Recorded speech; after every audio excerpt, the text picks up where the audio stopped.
Hello my keto peeps, it's Samaya and welcome back to my channel, I Don't Sugarcoat. Today I'm going to show you guys how I make my keto ice cream cones. So let's get started.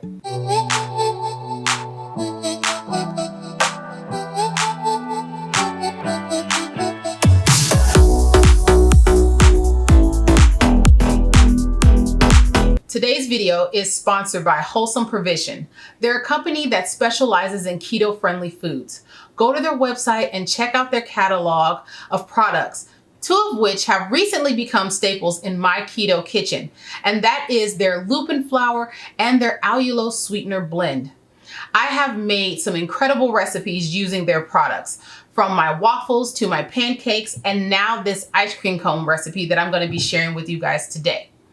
I'll leave a link to their website in the description of this video, and they also sell some of their products on Amazon if you want to check them out there.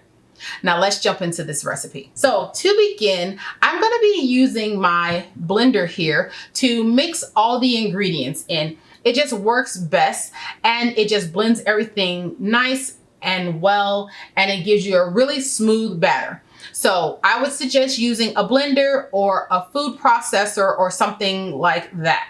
So we're going to start by putting in our wet ingredients first. Now I'm going to be using 14 tablespoons of some non-dairy milk, and you know I love cashew milk, that's my preference, but you can use any kind of non-dairy milk you like. And I know that seems like a really random number, but that's what I found to work best. So 14 tablespoons. And now we're going to add in one egg white, 3 tablespoons of melted butter. And you want to make sure you let it cool down. You don't want to put it in when it's still really hot. And now I'm going to be adding in 2 teaspoons of some really good vanilla extract. And I'm also going to be adding in 1 teaspoon of some ground vanilla. And if you don't have this, then just use another teaspoon of some vanilla extract. I like using this. I like the combination of the two. And I also like the little flecks that you see throughout the ice cream cone. Now we're going to start with our dry ingredients. It's important that you begin with your wet first and then move on to your dry. So that way it really gives it a proper mix when you go to put it back onto your blender. Now I have in here 1/4 cup of some Lupin Flour. Next, I'm going to be adding 1/4 cup of some Urad Flour. I'm going to be adding 1/2 cup of the Allulose Sweetener blend. Next, I'm going to be adding in 1/4 teaspoon of Xanthan Gum. I'm going to be adding in, actually, take that back. That's 1/8 teaspoon of Xanthan Gum. 1/4 teaspoon of some pink Himalayan salt, but you can use whatever kind of salt you want. Also, a 1/2 teaspoon of, no, that's 1/4 teaspoon as well of some baking powder. I'm sorry, you guys. And 1/16 of a teaspoon of, I think it's Ascorbic Acid, which is vitamin B. And I'm adding that because it helps to work as a preservative and helps to keep the life of the products that I make longer. So I love adding that to everything now. Okay, and now that all of that's added, we're just going to put this lid on and we're going to give this a nice mix. I would say do it on high for about 50 seconds.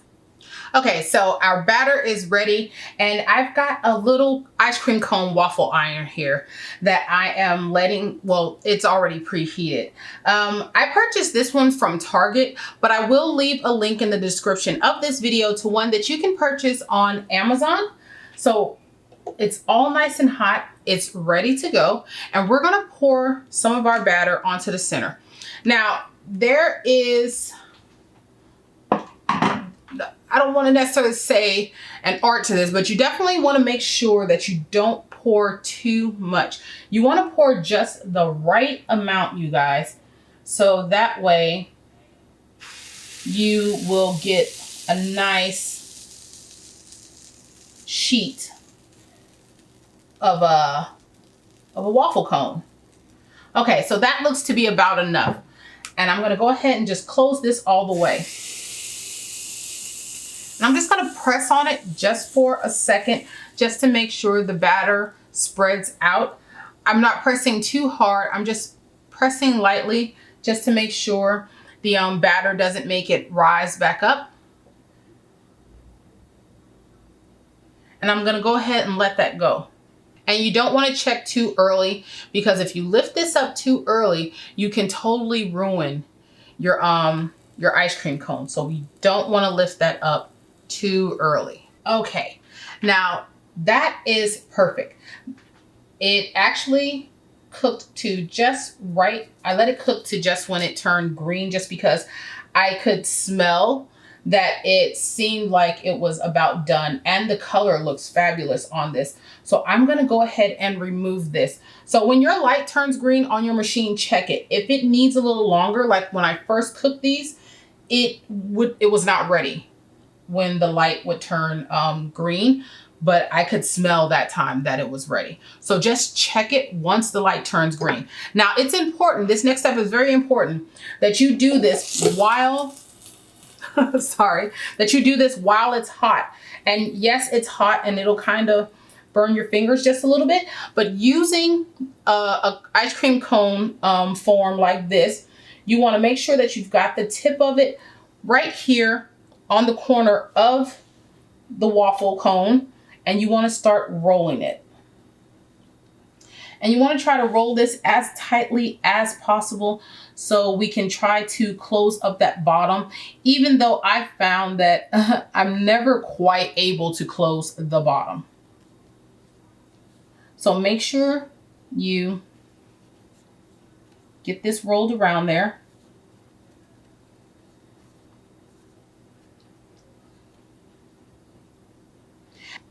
Okay, and so while that's sitting, we're gonna go ahead and do another. And as I said, be careful how much you pour.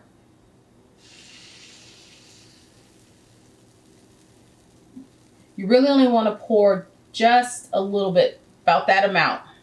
Okay, now the edges and the bottom, well, that would be the edge too, are gonna feel much more crisp than the center, and that's okay, because we are going to take care of that in the next step.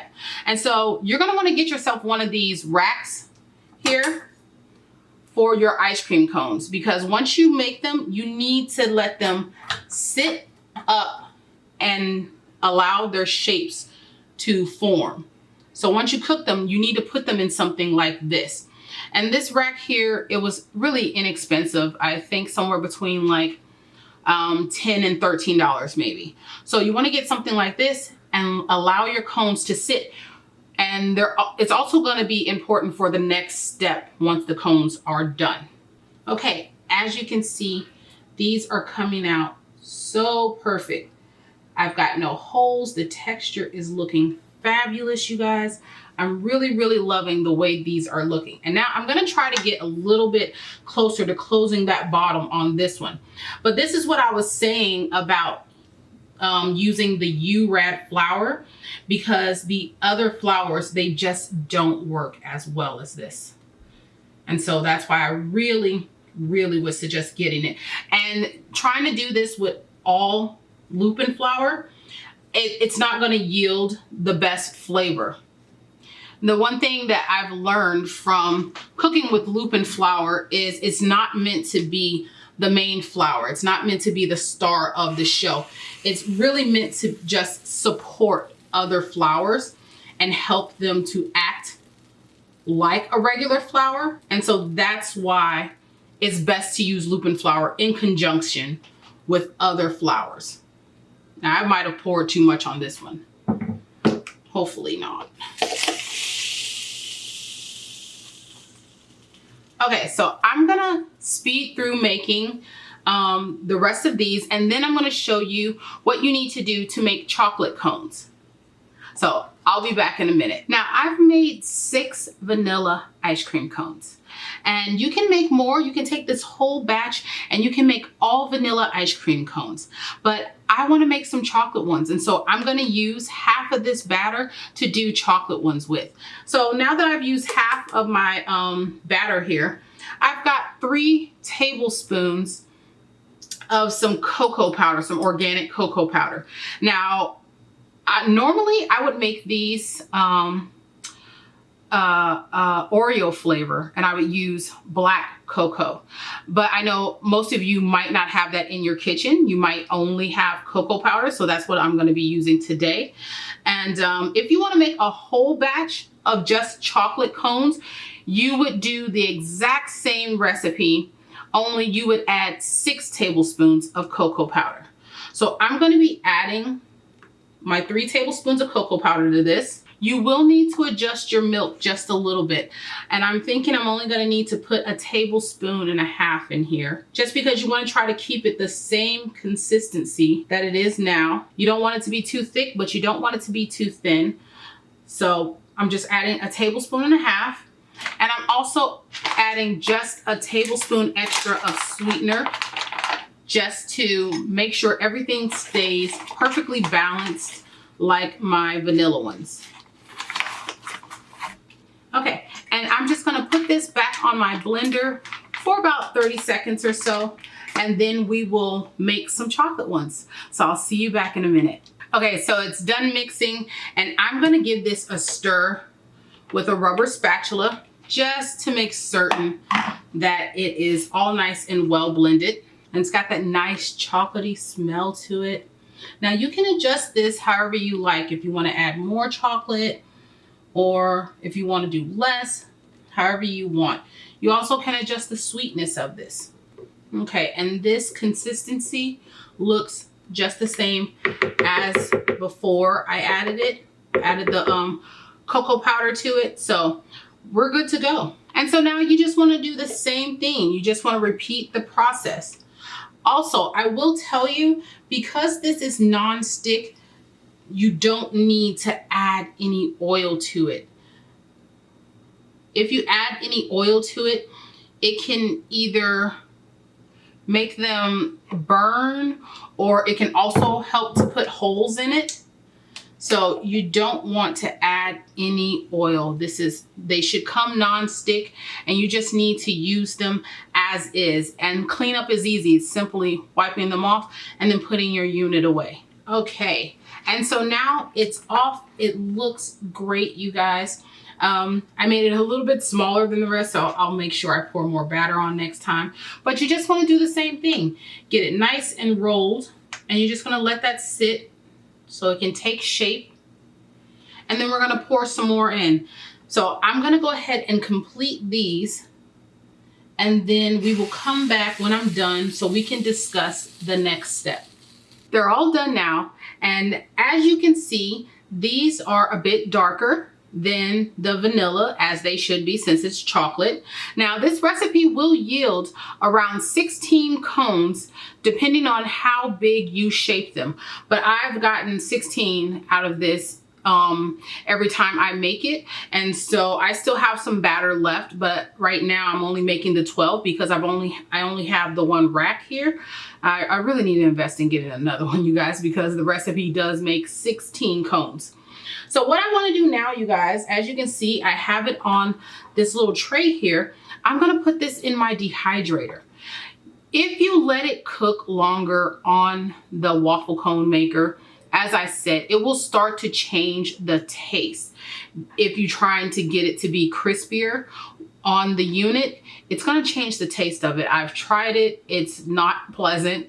So what I came up with was putting them into my dehydrator for about 45 minutes on 131 degrees. And I feel that works perfectly. Now, they will not be completely crisp when they come out, you guys.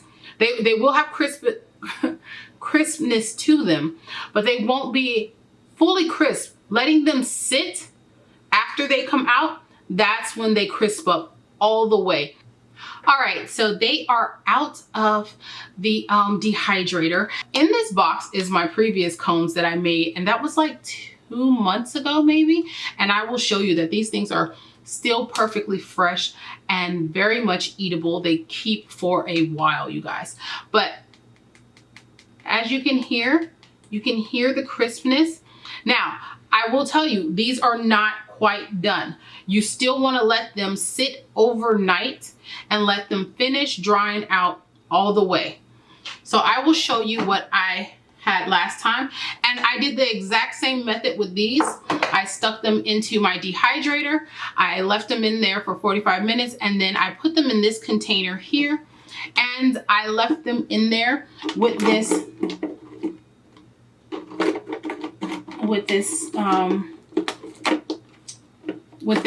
little fresh pack, and I'll leave a link to these in the description of this video. I use these to keep everything fresh. I put it in my pasta, I put it in my bread, whatever I bake, cookies, anything, I put one of these packets in with it to help my stuff stay fresher longer.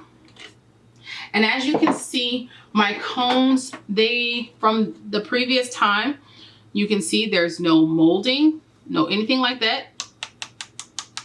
And listen to how they sound. This is what happens after you let them sit for a while. You hear that? And these were the Oreo ones that I did. That's why these look much, much darker. And I would have did it for this video, but as I said, I believe most of you probably are gonna have cocoa powder instead of the black cocoa powder. And so that's why I went with that for this video.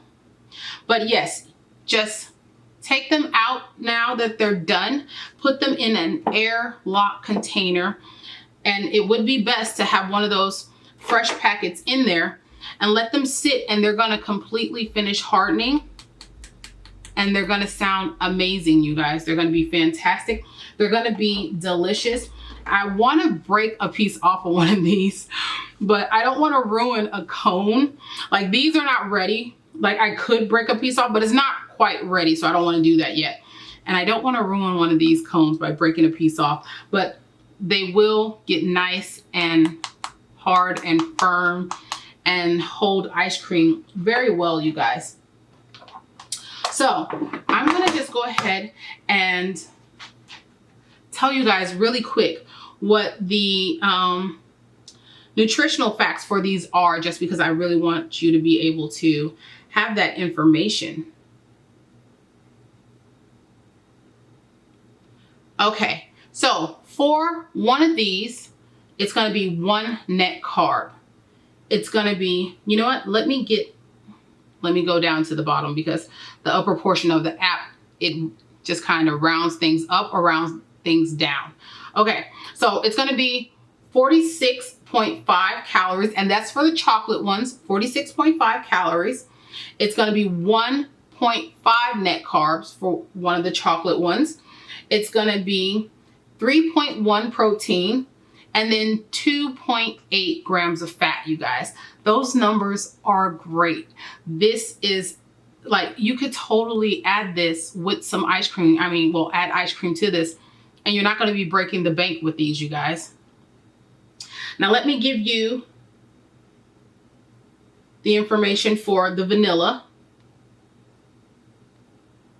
Okay, so for vanilla, it is 42.8. It's going to be 1.1 grams net carbs because we didn't add the cocoa powder. It's going to be 2.8 grams of protein and 2.6 grams of fat. So you guys are going to be able to enjoy an ice cream cone guilt-free, and I hope you guys love them, and this is bringing something else back to your keto world that you maybe have been missing. I know I was missing them. One other suggestion before I get out of here, as far as like the bottoms, because like I said, they don't quite close, although most of the time when I eat these, I get to a point where it's almost gone before the ice cream starts to trickle down out of the bottom. So you can, either just wrap it in a paper towel and do it that way, or you can do something that I think is my favorite idea.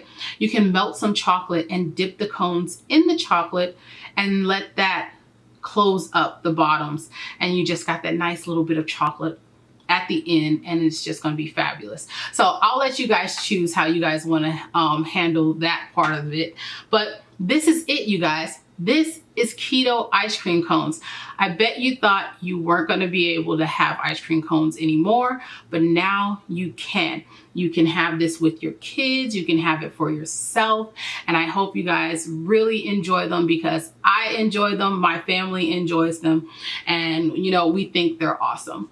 So that's going to be it for me today, you guys. I'm going to go ahead and get on out of here. It's almost close to my eating window. So if you guys like this video, go ahead and give me a big thumbs up. If you guys want to see more videos like this, don't forget to click that subscribe button and don't forget to ding the little bell so you can get notifications every time I upload a new video. And until next time, you guys, bye.